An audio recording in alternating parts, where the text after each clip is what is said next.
नका करू पर्यावरणाचा अपमान, नाहीतर होईल आपल्या सर्वांचं नुकसान. पर्यावरणाचा करूया सन्मान, हेच आहे आपल्यासाठी वरदान. ग्लोबल वॉर्मिंग म्हणजे काय?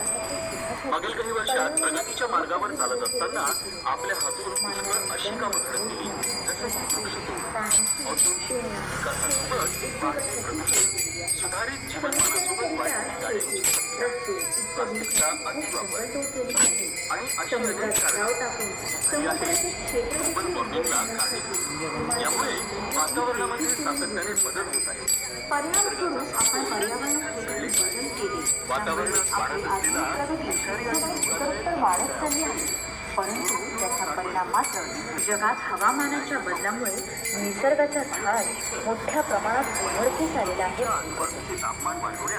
त्याचा दुष्परिणाम असा की या वसुंधरेच्या अतिशोषणामुळे वातावरण असंतुलित, परिणामस्वरूप वातावरणातील चे प्रमाण हे दिवसागणिक कमी होत असल्याचे निदर्शनास येत चालले आहे.